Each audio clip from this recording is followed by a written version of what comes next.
భారతదేశపు తూర్పు విభాగం భువనేశ్వర్ పరిసరాలను వెతికించటం. చారిత్రక మరియు వాస్తుకళాపరమైన ప్రాముఖ్యత కలిగిన ఏవైనా ప్రదేశాలు భువనేశ్వర్కు సమీపంలో ఉన్నాయి.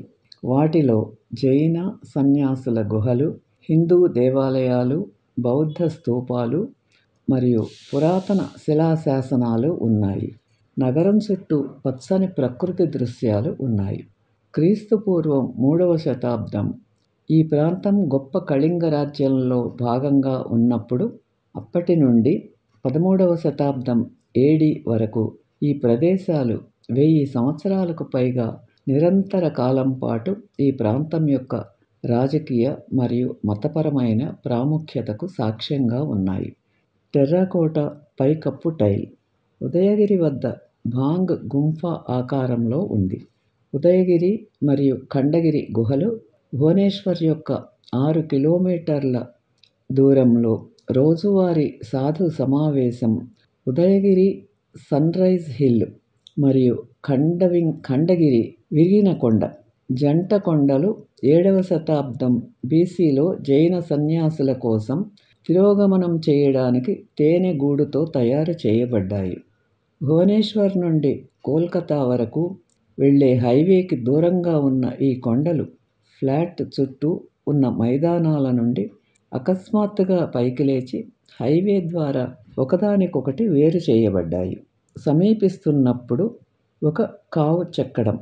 భువనేశ్వర్ ఉదయగిరి కుడివైపున ఉన్న కొండ మరియు ఇది మరింత ఆసక్తికరమైన గుహలను కలిగి ఉన్నందున ముందుగా అన్వేషించడం ఉత్తమం. దాని 18 గుహలలో అత్యంత ఆకర్షణీయమైనది 2 అంతస్తుల రాణి గుంఫా లేదా క్వీన్స్ కేవ్ గుహ 2. ఇందులో మహిళలు నృత్యం చేస్తూ సంగీతాన్ని వాయిస్తూ రాజులు మరియు రాణులు, ఏనుగులు, కోతుల గుంపులు మరియు ఆకులను విలాసంగా చెక్కారు.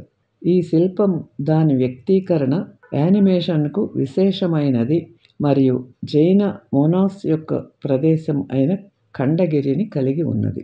ఒక పులి యొక్క ఓపెన్ నోరు ఇష్టం. ప్రసిద్ధ శిల్పాలతో కూడిన సాంచి గేట్వేలతో పోల్చబడింది.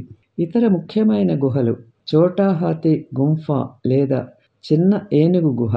గుహ 3 6 అద్భుతమైన ఎలిఫెంట్లు దాని ప్రవేశ ద్వారం చుట్టూ ఉన్నాయి. గణేష్ గుంఫా గుహ 10 శిల్పాలలో ఒక మహిళతో చమత్కారమైన యుద్ధ దృశ్యం ఉన్నాయి, అయితే సైనికులు ఆమెను వెంబడిస్తారు. బాగ్ గుంఫా లేదా టైగర్ కేవ్ గుహ 12 దాని ముందు భాగం తెలివిగా ఆకారంలో ఉంది. ఉదయగిరి వద్ద ఏనుగు గుహలపై స్వారీ చేస్తున్నారు. ఖండగిరి రాతితో కూడిన జైన మఠం ఉన్న ప్రదేశం.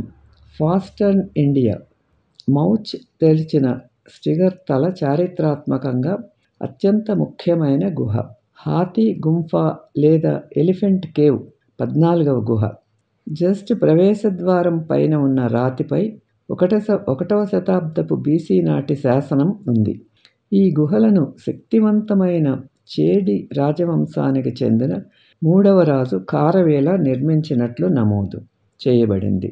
వీరి విజయాలలో బీహార్, దక్కన్ మరియు దక్షిణ భారతదేశంలోని పెద్ద ప్రాంతాలు ఉన్నాయి.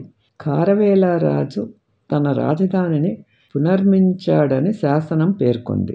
కళింగ నగర్ తుఫాను ద్వారా ధ్వంసమైన తర్వాత కూడా ఒరిస్సా తుఫానులకు గురవుతుంది. చివరిది అక్టోబర్ 1999లో రాష్ట్రాన్ని విధ్వంసం చేసింది. ఉదయగిరి శిఖరంపై శిథిలమైన నిర్మాణం ఉంది. బహుశా దీనిని ప్రార్థనా స్థలంగా ఉపయోగించి ఉంటారు సన్యాసులు. ఖండగిరిపై హైవేకి అడ్డంగా పవిత్రమైన జైన చిహ్నాలతో కూడిన 15 గుహలు ఉన్నాయి. అనంత గుహ గుహ 31 తలుపులపై ఉన్న తోరణాల జంట సర్పాలతో కూడిన బొమ్మలు చాలా ముఖ్యమైనవి మరియు సింహాలు, ఎద్దులు మరియు ఇతర జంతువులను వెంబడించే అబ్బాయిలతో సహా అద్భుతమైన అలంకారాలు మరియు చురుకైన సైజులు ఉన్నాయి. ఈ గుహలో తామర పువ్వులో ఉన్న లక్ష్మీదేవత 2 ఏనుగులు పట్టుకున్న కుండల నీటితో స్నానం చేయడాన్ని చూపిస్తుంది. 3 గుహలు 5, 8 మరియు 9 సంఖ్యలలో జైన తీర్థంకరస్ యొక్క ఆకట్టుకునే చెక్కిన బొమ్మలు ఉన్నాయి.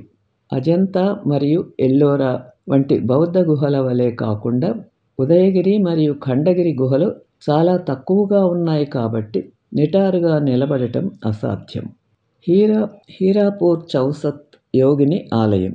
వాటిని ఇది జైన సన్యాసులు ఆచరించాలని భావించే ఆత్మవిశ్వాసం మరియు సన్యాసానికి అనుగుణంగా ఉంది. ఈ ప్రదేశం ఇప్పటికీ సాధువులను ఆకర్షిస్తుంది. వీరు ప్రతి సంవత్సరం జనవరిలో గుహలలో ధ్యానం చేయడానికి ఇక్కడికి వస్తారు. సాధువుల దీవెనలు పొందేందుకు గుమికూడే జనసమూహాన్ని అలరించేందుకు కొండల దిగువన ఉల్లాసమైన జాతర జరుగుతుంది. గుహలు చాలా తక్కువగా ఉన్నాయి. ఈ వీడియో మీకు నచ్చితే లైక్ చేసి, షేర్ చేసి, సబ్స్క్రైబ్ చేయండి.